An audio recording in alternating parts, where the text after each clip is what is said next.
hermeneutika ini merupakan masalah yang sangat serius sebenarnya dalam kehidupan umat Islam, karena hermeneutika ini sudah menyangkut satu hal yang sangat mendasar, yaitu bagaimana cara menafsirkan kitab suci kita. Dan ketika masuk menafsirkan kitab suci, maka mereka juga kemudian nanti akan membahas tentang apa itu yang disebut dengan kitab suci.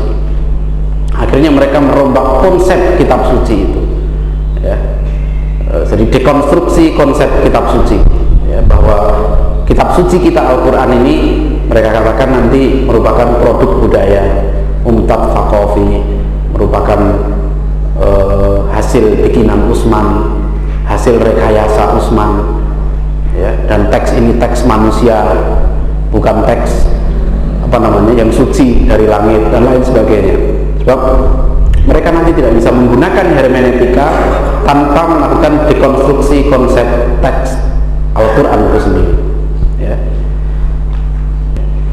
Jadi problem hermeneutika ini problem yang sudah meluas di berbagai perguruan tinggi Islam dan dianggap sebagai sudah hal yang mutlak untuk menafsirkan Al-Quran, karena tafsir-tafsir yang ada, yang klasik, ya, baik tafsir Qurtubi, tafsir Tobari, tafsir Ibnu Katsir, tafsir Bilalil Quran, ya, tafsir Al-Azhar dan lain sebagainya, itu termasuk kategori tafsir klasik yang sudah tidak memberi makna apa-apa buat kehidupan umat Islam. Sudah harus dibuat metode baru karena zaman sudah berubah, ini yang lama, ya. Kami sering bertanya kepada para pendukung hermeneutika, sebelum Anda mengambil metode baru ini, seharusnya Anda menjelaskan dulu di mana letak kesalahan ilmu tafsir. Oleh karena itu sekalian, umat Islam memang di kalangan masyarakat luas, di kalangan ustadz-ustadz, di kalangan mubalik, itu bisa memahami hermeneutika dari dampaknya, ya, meskipun kadang-kadang mereka nggak ngerti bahwa itu adalah produk hermeneutika. Ya, misalnya kita kenal orang namanya Aminah Wadud, ya, saya menjelaskan dulu dampak hermeneutika di tengah umat. Kita kenal namanya Aminah Wadud Muhsin, ya, pada bulan Maret yang lalu memimpin sembahyang Jumat di satu gereja di Amerika. Softnya campur aduk laki-laki perempuan, muazinnya seorang wanita, tidak pakai jilbab. Aminah Wadud seorang profesor dalam Islamic Studies, dalam studi Islam, dan dulu pernah mengajar menjadi dosen di Universitas Islam Internasional Kuala Lumpur juga, dan dia termasuk pendiri satu kelompok liberal di Malaysia, Sisters in Islam. Jadi dia seorang profesor dan sampai kepada pendapat dia bahwa wanita boleh khutbah, boleh jadi imam sholat Jumat, soft laki-laki perempuan harus dicampur aduk seperti itu bukan tanpa metode, bukan keluar begitu saja pendapat itu. Dia punya metode yang dia sebut sebagai hermeneutika tauhid, ya. Ini saya berikan contoh, ada jurnal yang terbit di Universitas Muhammadiyah Surakarta, ya, jurnal Profetika, ya, judulnya. Ada tulisan hermeneutika tauhid Aminah Wadud Muhsin di sini.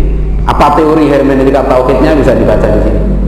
Ya, bagaimana dia memahami ayat-ayat Al-Quran, tidak lagi dengan metodologi tafsir yang lama. Sebab kalau tafsir yang lama nggak boleh wanita jadi imam, supaya boleh pakai metode baru, gitu.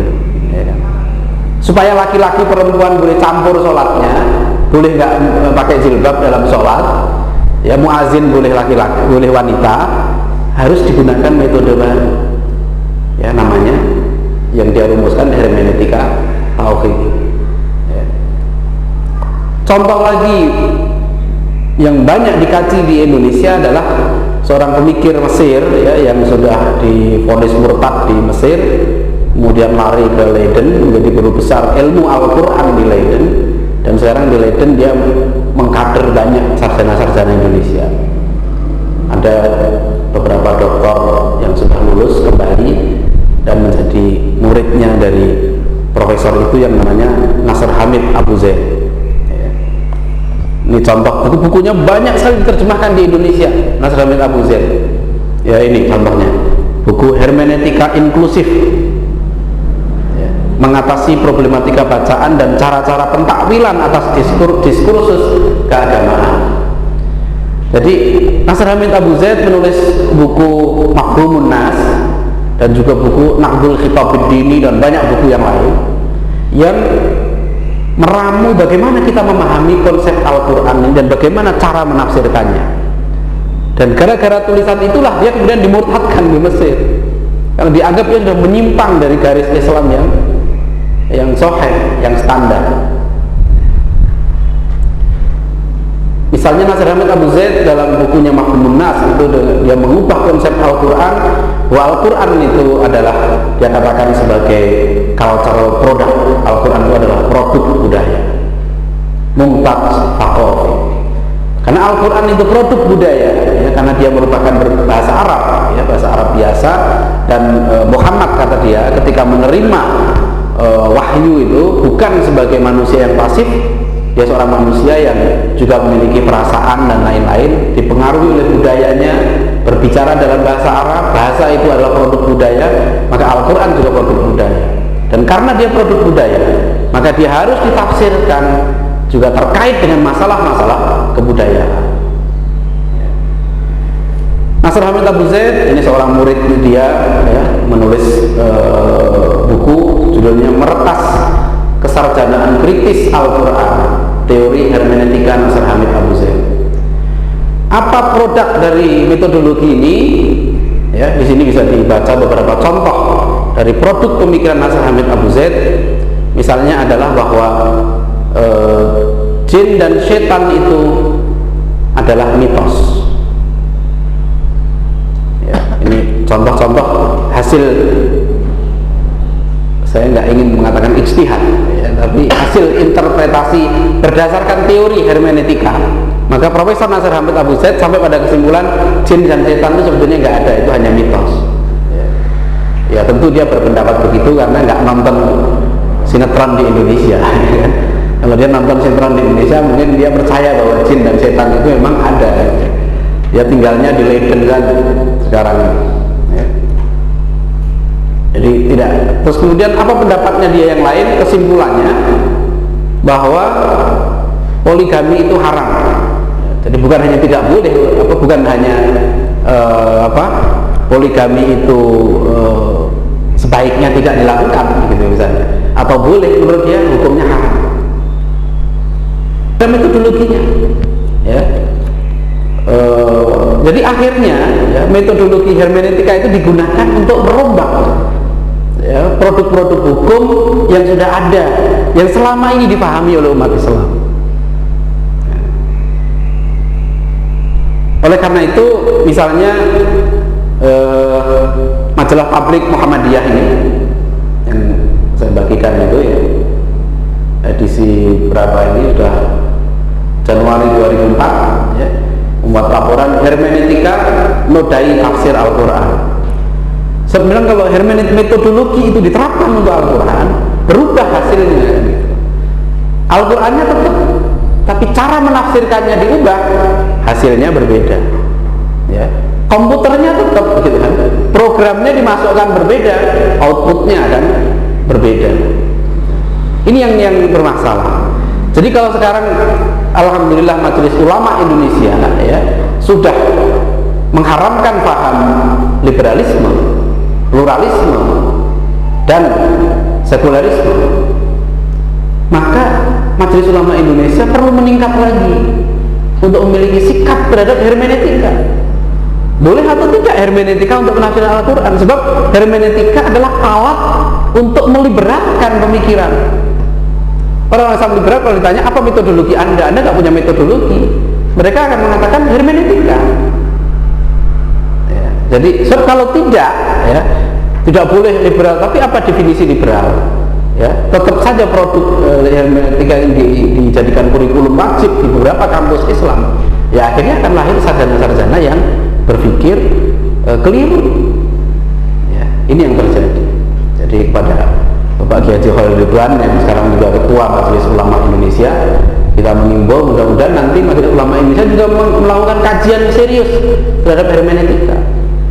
Ya, kalau sudah mengeluarkan fatwa tentang pluralisme agama dikecam ke sana kemari, sekarang MUI itu, kemarin satu radio telepon saya katakan MUI itu terlambat memfatwakan pluralisme agama itu. Vatikan sudah tahun 2001 menolak paham pluralisme agama, karena pluralisme agama ini paham yang menghancurkan semua agama. MUI terlambat, alhamdulillah meskipun terlambat akhirnya keluar juga menolak paham pluralisme agama. Sudah keluar dikenjoti lagi, dipukuli lagi kiri kanan, dibilang merusak kerukunan umat beragama dan lain-lain. Nahdlatul Ulama dalam muktamar di Boyolali menolak hermeneutika untuk penafsiran Al-Quran. Jadi umat Islam sudah menolak. Dan di Muhammadiyah sendiri dalam muktamarnya di Malang yang lalu ya, itu tokoh hermeneutika Indonesia yang di sini ada fotonya itu siapa? Profesor Dr. Amin Amrillah ini salah satu pengusung hermeneutika kan ya, terpental dari 13 pimpinan pusat Muhammadiyah. Jadi orang Muhammadiyah juga sudah sadar bahwa ini pengusung hermeneutika, pengusung liberal, tidak dipilih sebagai pemimpin Muhammadiyah lagi. Makanya kalau kita baca sekarang banyak tulisan orang-orang liberal di Muhammadiyah, mereka ngamuk-ngamuk. Kok bisa Amin Abdullah nggak masuk dalam pimpinan Muhammadiyah? Ya, dulunya ketua majelis tarjih, ya, kemudian menjadi wakil ketua juga, akhirnya terpental. Ada perlawanan dari umat Islam ya, meskipun mungkin belum paham betul apa itu hermeneutika, tapi merasakan ini kok aneh gitu. Paham kok hasilnya begini, dengan mengaplikasikan hermeneutika produknya jadi begini ya, ini masalah yang sangat serius. Oleh karena itu hadirin sekalian, saya ambil contoh apa sih sebetulnya contoh hermeneutika itu, cara bekerjanya seperti apa ya. Ini masih ada satu jurnal yang diterbit, jurnal Taswirul Afkar ya, diterbitkan oleh Lakpesdam Nahdlatul Ulama ya. Jadi meskipun Nahdlatul Ulama itu mengharamkan liberalisme, tapi di dalam jurnal Lakpesdam ini ya, penanggung jawabnya Ulil Absor Abdallah, pemimpin usahanya Taswan dan lain-lain ya. Saya ingin membacakan bagaimana sih mereka memandang Al-Quran dan menafsirkannya, caranya seperti apa. Ini salah satu contoh yang ditulis dalam jurnal ini ya. Mereka menyebut, misalnya disebut dengan at-tafsir asyaki at-tarihi, tafsir kontekstual historis ya. Apa kata mereka? Apa kata penulis di sini? Tafsir asyaki adalah tafsir yang didasarkan kepada konteks ya. Bukan teks, tapi konteks. Bapak sekalian kalau membaca bukunya Dr. Greg Barton, judulnya Wajah Liberal Islam Indonesia, itu akan mendapati 4 program dari liberalisasi Islam di Indonesia ya. Satu adalah yang pertama adalah kontekstualisasi ijtihad ya. Jadi orang berijtihad itu bukan hanya teks, tetapi konteks. Bahkan konteks lebih penting daripada teks. Kontekstualisasi. Jadi kalau orang mengatakan misalnya lidzakari mithlu hadzil unthayain, bagi laki-laki ada 2 bagian wanita dalam waris ya, maka itu teksnya. Tapi konteksnya apa? Ya, dicari nanti konteks sejarahnya. Sebab Al-Quran adalah produk sejarah. Karena produk sejarah, ya, cultural produk budaya, maka harus dicari konteksnya. Ayat ini turun dalam konteks masyarakat Arab yang laki-lakinya dominan. Oleh karena itu, ya, kata mereka nanti, itu sudah tidak berlaku lagi zaman sekarang, di mana dalam rumah tangga laki-laki dan wanita mendapatkan peran yang sama, apalagi dengan pemahaman gender equality ya, kesetaraan gender ya. Ayat ini sudah harus ditafsirkan secara kontekstual lagi, tidak bisa hanya teksnya saja. Misalnya perkawinan antar agama ya, Majelis Ulama juga menegaskan kembali perkawinan antar agama hukumnya haram ya. Tapi menurut mereka melakukan kontekstualisasi ya. Jadi dikatakan fala tarji'uhunna ilal kufar, jangan kembalikan wanita-wanita yang hijrah ke Madinah itu ya, setelah diuji keimanannya, ilal kufar, kepada orang-orang kafir. Mereka haram bagi suami-suami mereka, dan suami-suami mereka haram bagi wanita-wanita muslimah yang hijrah itu Kemudian Musdah Mulia ya, menulis dalam bukunya Muslimah Reformis itu, lihat konteksnya dong. Konteksnya apa? Konteksnya adalah waktu itu perang, kata dia.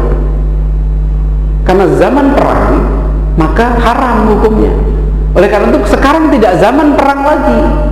Berarti sudah boleh muslimah menikah dengan laki-laki non-muslim. Ya, itu konteksnya. Ya. Khomer haram. Innamal khomru wal maisiru wal ansabu wal azlamu rijsum min amalis syaitan.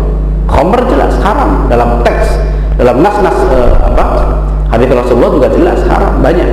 Ya, tetapi oleh mereka lihat konteksnya. Konteksnya apa? Konteksnya adalah udara Arab itu panas.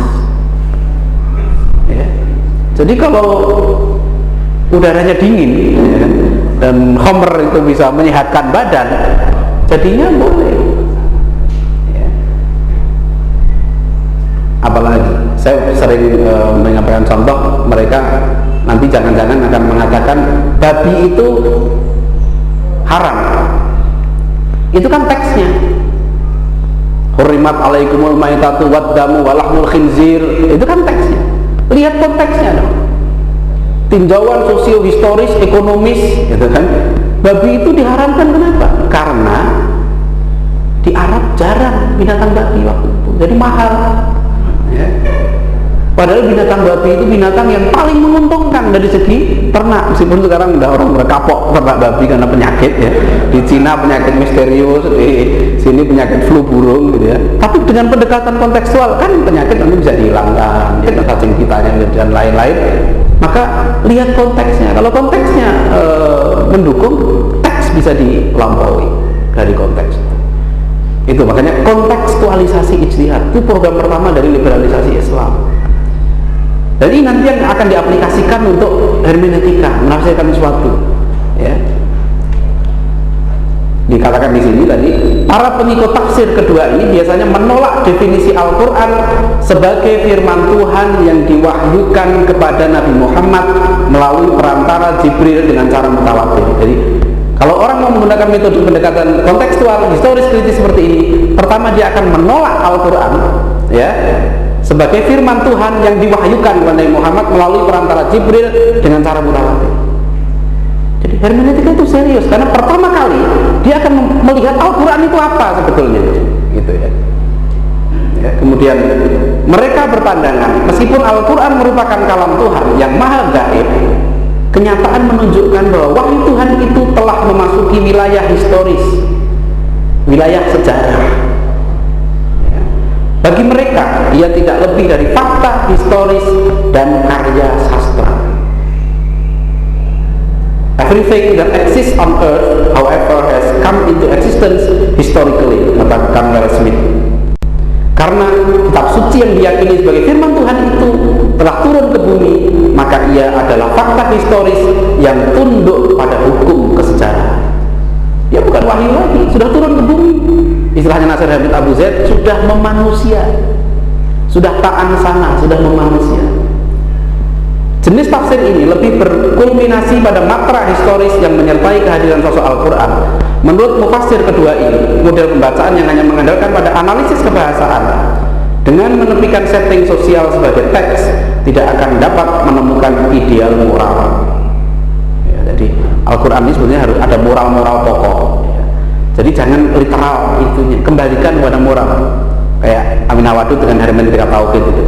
Kembalikan makna-makna Quran yang diskriminatif terhadap perempuan itu pada makna asal, bahwa makna asal dari Al-Quran adalah kesetaraan, persamaan, al-musawwah ya. Oleh karena itu semua yang mendiskriminasi perempuan harus dikembalikan kepada makna asal atau makna moral itu ya. Wanita nggak boleh jadi khotib, wanita nggak boleh mimpin sholat, wanita nggak boleh azan, laki-laki punya hak talak, wanita nggak punya. Itu mereka nggak mau. Itu harus kembalikan pada makna umum, makna sama. Ya. Makanya dalam counter legal draftnya siapa yang Departemen Agama yang dulu, ya, Pak Menteri Agama yang sekarang masuk penjara itu Pak Said Akil Hussein Al-Munawar. Ya.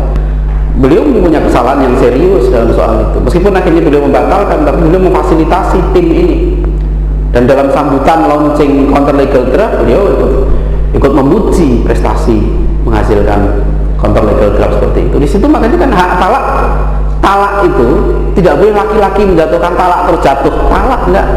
Perkawinan diakhiri dengan kesepakatan bersama di depan mahkamah, di depan pengadilan.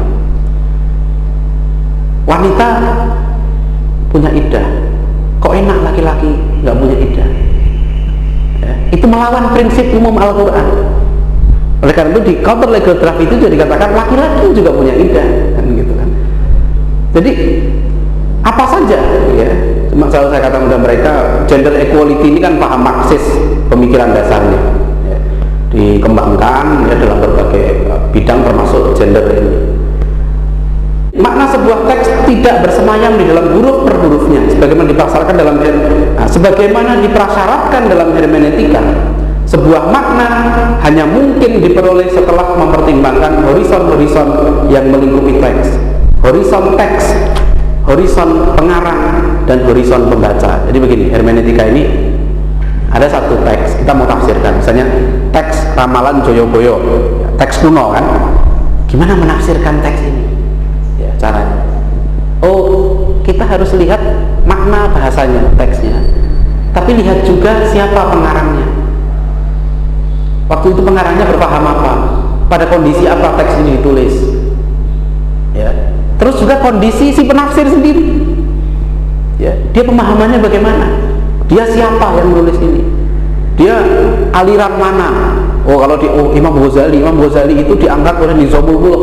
Oh, berarti Imam Ghazali itu anteknya penguasa. Oleh karena itu pemahaman Imam Ghazali terhadap teks itu mesti dipengaruhi oleh kekuasaan. Jadi itu begitu. Jadi ada namanya triadik, ya, triadik dalam hermeneutika itu. Jadi kita harus memahami satu teks, harus kembalikan lagi. Oleh karena itu semua pemikir hermeneutika nanti akan selalu melihat itu.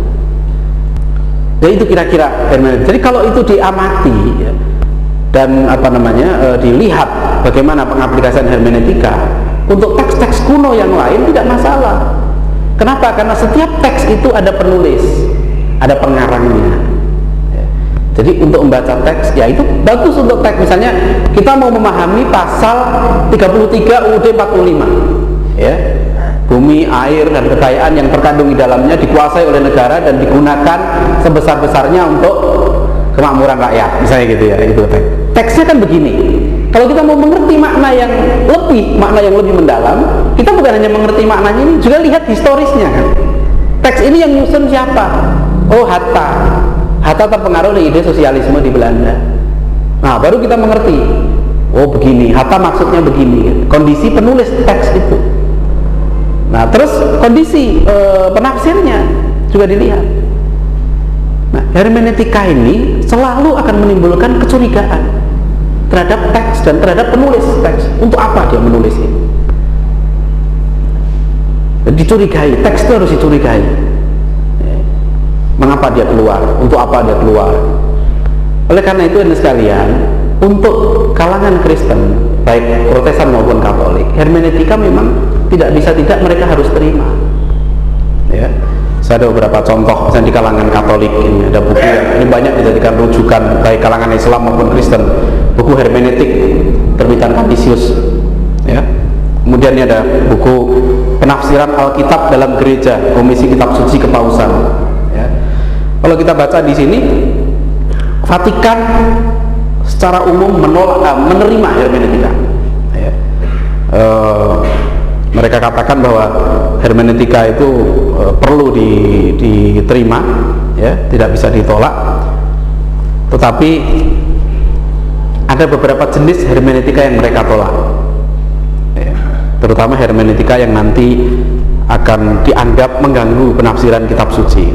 Jadi mereka sudah lama, orang-orang Kristen menjawab hermeneutika ini metode filsafat, ya, yang kemudian dimasukkan untuk menafsirkan kitab suci, gitu kan, untuk Bible. Jadi ketika orang-orang Kristen, para filosof-filosof Kristen mau menggunakan metode hermeneutika untuk Bible, bisa diterima atau tidak? Nah, karena memang Bible itu masalahnya kan ada penulisnya, ada Yohanes, ada Markus, ada Matius, ada Lukas. Jadi kalau mau mengerti satu teks ayat dalam Bible, maka harus melihat keadaan si penulis. Sebab Bible bukan wahyu turun dari langit seperti diterima oleh Rasulullah SAW, ya. Tapi ditulis oleh seorang penulis Bible yang menurut orang-orang Kristen, penulis itu mendapatkan inspirasi dari Tuhan, ya. Jadi kadang-kadang makanya keliru, ya, orang-orang Kristen seperti ini, ya, penulis buku ini itu keliru menyamakan semua kitab suci bahwa di sini dikatakan misalnya disiplin ilmu yang pertama yang banyak menggunakan hermeneutik adalah ilmu tafsir kitab suci. Sebab semua karya yang mendapatkan inspirasi ilahi seperti Al-Quran, kitab Taurat, kitab-kitab Veda, dan Upanishad supaya dapat dimengerti memerlukan interpretasi atau hermeneutik. Jadi dia menyamakan semua antara bahwa karya-karya yang mendapat inspirasi ilahi, kata dia kan, ini orang Katolik yang nulis, seperti Al-Quran, Taurat, ya. Siapa bilang Al-Quran adalah mendapatkan inspirasi ilahi? Itu tidak betul.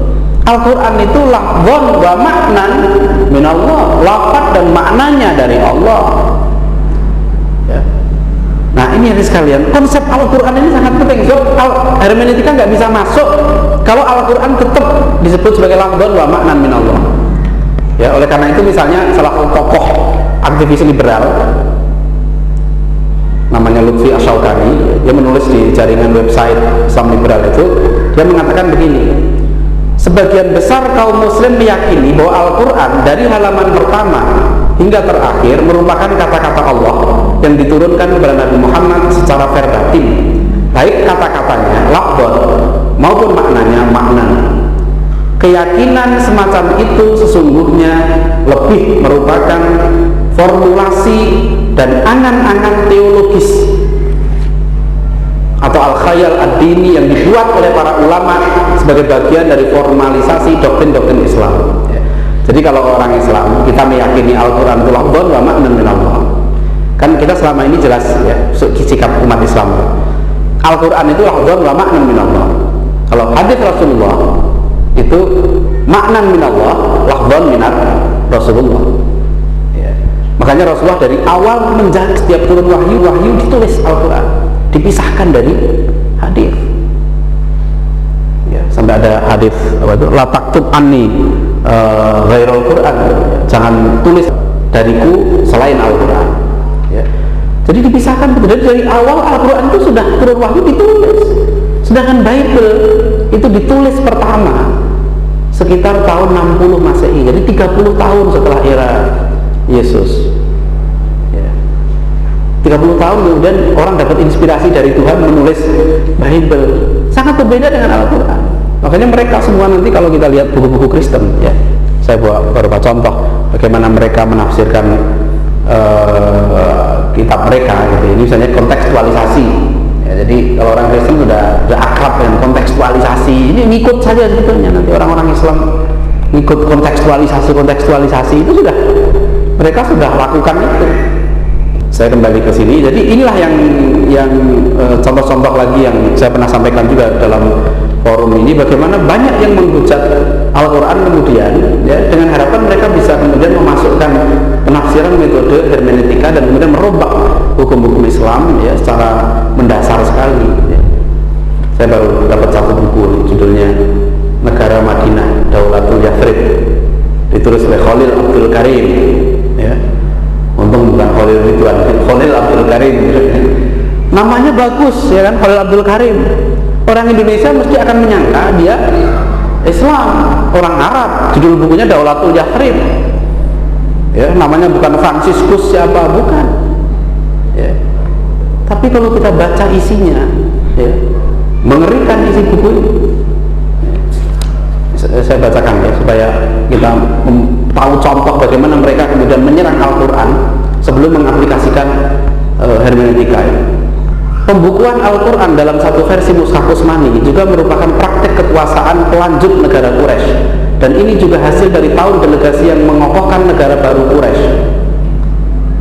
7 versi dialek dan beberapa periwayatan yang berbeda dari Al-Quran dituntaskan dengan despotisme Utsman. Mereka yang tidak tunduk pada Quraisy dikejar-kejar. Salah satunya adalah Ibnu Mas'ud, seorang sahabat Nabi yang sangat dekat dan ahli Al-Quran, yang kemudian dikirim ke Irak ketika memprotes tindakan despotis menunggalkan korpus mushaf Al-Quran dengan kepanitiaan yang dibentuk Utsman, maka harus menjalani berbagai cambukan dan tempelengan. Jadi katanya Utsman itu diktator, despotis, dan menempelengi Ibnu Mas'ud. Ini palsu, ya, tak betul. Tapi mereka tega memfitnah sahabat demi untuk menyerang Al-Quran. Ya. Ini contoh bagaimana mereka menyerang sampai dibilang, padahal panitia 4 pembuat korpus resmi itu dalam istilah buku ini adalah anak-anak belia dan bau kencur, menuduh Zaid bin Thabit dan tim penyusun Al-Quran sebagai anak-anak belia dan bau kencur. Ya, itu kan kejahatan yang luar biasa. Ya, jadi ini contoh bagaimana di kalangan muslim, dan Khalil Abdul Karim ini seorang Marxis sebenarnya. Ya, tapi nggak disebutkan dalam buku ini bahwa dia seorang Marxis. Ya, kalau orang Mesir, sampai teman kita di Mesir, ya saya emailkan buku ini, dia jawab buku ini di Mesir tidak menarik, ada dipajang di toko buku dalam Al-Yatib, dan orang-orang Mesir tidak tertarik, dan mereka heran, kok mahasiswa Indonesia senang dengan buku ini. Mungkin mahasiswa Indonesia kagum ya, dengan yang begitu-begitu ya, terus dilakukan. Jadi sekalian itulah, jadi masalah-masalah yang kita itu beberapa aplikasi hermeneutika ya, dan mungkin nanti Dr. Rogi akan lebih melengkapi lagi apa itu hermeneutika dan apa itu tafsir ya, sehingga kalau ini dibiarkan ya, digunakan untuk menafsirkan Al-Quran, kita sudah tahu kok produknya seperti ini. Semua pemikir muslim yang mengaplikasikan hermeneutika kita sudah tahu. Mereka nggak keluar dari Fazlur Rahman, Asr Hamid Abu Zaid, Arkun, Farid Ishaq dan lain. Itu yang sekarang menjadikan rujukan di kampus-kampus kita di sini ya. Jadi sekali lagi ini bahayanya kalau hermeneutika digunakan untuk menafsirkan Al-Quran. Hermeneutika bisa digunakan untuk menafsirkan teks-teks kuno ya, teks Gatoloco, teks Darmo Gandul, teks Serat Budaya Jati, teks Ramalan Joyoboyo, teks kuno abad keberapa, bisa digunakan hermeneutika. Tapi kita ingat, Al-Quran itu adalah wahyu Allah. Cara menafsirkannya sudah dijelaskan oleh Rasulullah. Rasulullah lah yang menjelaskan apa makna ayat ini ya. Jadi tidak hanya sekedar makna katanya saja ya, tapi jelas as-sariqu was-sariqatu faqta'u aydiyahuma. Teksnya orang laki-laki yang mencuri, perempuan yang mencuri, potong tangannya. Rasulullah kemudian juga mengatakan kalau Fatimah mencuri, potong tangannya ya.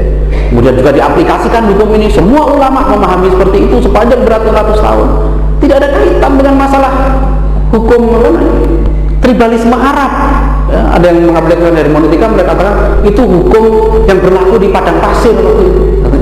Jadi hanya cocok untuk masyarakat padang pasir ya. Ini ya, contoh. Jadi hukum zina ya, az-zani waz-zaniyatu fajlidu kulla wahidin minhum mi'ata jaldah, semua dikatakan itu kan Arab. Ya kalau semua Arab ya habis loh, Islam ini juga dari Arab. Kalau semua hukum-hukum dikaitkan lagi dengan itu budaya Arab zaman itu, sekarang udah zaman modern, ya sudah nggak ada lagi agama ya. Itu tinjauan historis kritis. Vatikan saja mengkritik sebagian pemikiran itu ya. Jadi Vatikan sudah membentuk tim komisi kitab suci itu dan meneliti hermeneutika, dan akhirnya mereka secara umum menerima hermeneutika ya. Karena mereka nggak bisa menolak Bible itu memang ada penulisnya yang bisa dianalisis secara historis, secara kritis.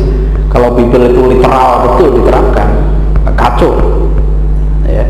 Karena itu mereka, Vatikan juga menolak fundamentalisme yang literalis ya, dalam Bible, tapi menerima penafsiran literal. Ada metodologi yang lain sekalian. Nah, hermeneutika ini adalah satu contoh kasus ya, bagaimana kuatnya infiltrasi Barat, Yahudi dan Kristen dalam pemahaman Islam. Kita udah dijajah secara politik, ekonomi, militer ya, lain budaya dijajah gitu ya. Satu wilayah kita untuk menafsirkan Al-Quran, jangan dijajah. Kita sudah punya tafsir ya, dan tafsir itu cukup untuk menafsirkan Al-Quran. Kenapa mesti kita minder dengan ilmu-ilmu ini, dan kemudian cendekiawan-cendekiawan kita berbondong-bondong untuk menggunakan metodologi ini menafsirkan Al-Quran. Itu makanya kita tegas mengatakan tidak bisa hermeneutika digunakan untuk menafsirkan Al-Quran, dan kita akan terus insya Allah melakukan perjuangan ini pada level intelektual agar di kampus-kampus Islam ya, mereka menyadari bahwa bahaya penggunaan hermeneutika untuk penafsiran Al-Quran. Ya, demikian yang saya sampaikan. Assalamualaikum.